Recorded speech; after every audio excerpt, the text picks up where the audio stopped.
Hello everyone, welcome to our channel Vivox, and we are starting a new series of videos based on frequently asked questions by our customers.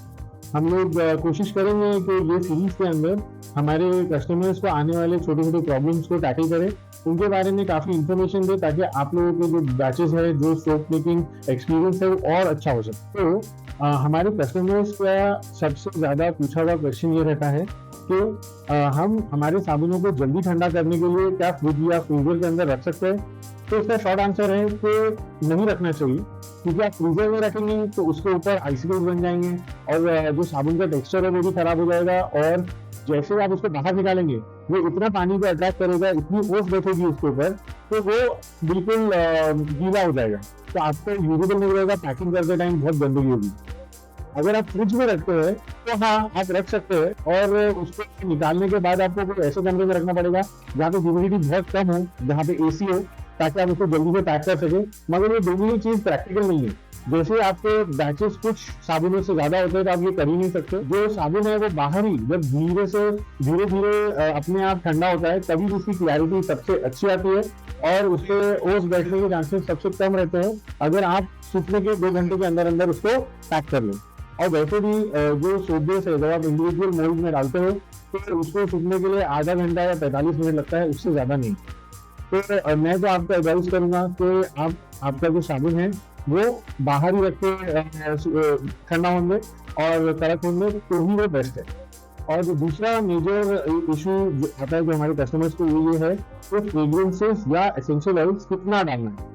जो हमारा fragrances रहते हैं और essential oils रहते हैं जो हम विवर्स में सेल आउट करते हैं, उनका हम बता सकते हैं। अगर आप कहीं और से खरीदते हैं तो ये याद रखिए कि मैन्युफैक्चरर को पता होता है कि डोसेज कितना होना चाहिए, तो पर केजी परसेंटेज में आप डोसेजेस जरूर लीजिए अगर आप कहीं से भी फ्रेग्रेंसेज या एसेंशियल ऑयल खरीद रहे हैं। और जो फ्रेग्रेंसेज है हमारे, जो हमारी पार्टनर कंपनी अनंत के थ्रू हम लेते हैं और रीपैक करके आप लोगों को सेल करते हैं, तो उनका डोसेज जो रहता है वो 1.2% से 1.8% मैक्सिमम रहता है। तो आप ध्यान रखिए कि जो थोड़े से माइल्ड फ्रेग्रेंसेस रहते हैं जैसे लैवेंडर और सुपर डव, इनको आप थोड़ा ज़्यादा डाल सकते हैं। और कुछ थोड़े से स्ट्रॉन्ग फ्रेग्रेंसेस रहते हैं जैसे कैमा वाइट और अल्ट्रा सूट, ये बहुत स्ट्रॉन्ग रहते हैं, तो इनको आप थोड़ा कम डालिए। आपके हिसाब से आप कम ज़्यादा कर सकते हैं, मगर हमेशा 1.2% और 1.8% के बीच में।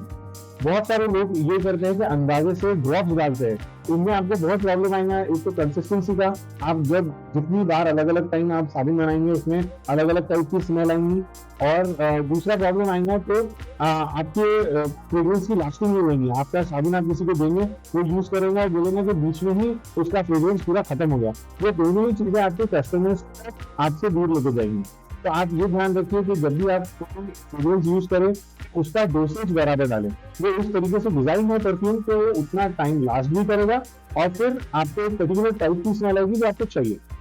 और रही बात एसेंशियल ऑयल्स की, तो उनके साथ काम करने में थोड़ा सा ज्यादा कॉन्सेंट्रेशन और थोड़ा ज्यादा ध्यान देना पड़ता है, क्योंकि कुछ एसेंशियल ऑयल्स रहते हैं जो बहुत स्ट्रॉन्ग रहते हैं, जैसे लेमन ग्रास, मिंट और सिनेमन। अगर आपने सिनेमन ज्यादा डाल दिया तो सामने वाले को जल भी सकता है। इसीलिए आपको याद रखना है कि सिनेमन जो है वो 1% से भी थोड़ा कम यूज होता है, मिंट ऑयल भी 1% से कम यूज होता है।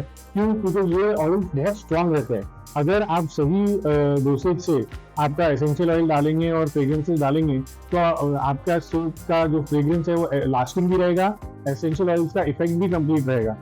अगर आपने ज्यादा डाल दिया या कम डाल दिया, इसको चेक करने के लिए आपको साबुन का पीएच हमेशा याद रखना है। और एक बार आपका फॉर्मूला सेट हो जाए जिसमें आपको पता है कि कौन सा वाला फ्रेग्रेंस कितना % डाल रहे हैं 1 किलो के अंदर, तो आप लिख के रखिए और आप वही चीज को कंटिन्यू करिए, क्योंकि कंसिस्टेंसी इज द की। अगर आपके कस्टमर्स को अगर आपका साबुन एक बार अच्छा लगता है, तो अगर सेम नहीं रहा, अगर कोई रीजन से वो चेंज होता है, तो वो लोग उतनी ही जल्दी आपका प्रोडक्ट रिजेक्ट भी कर सकते हैं।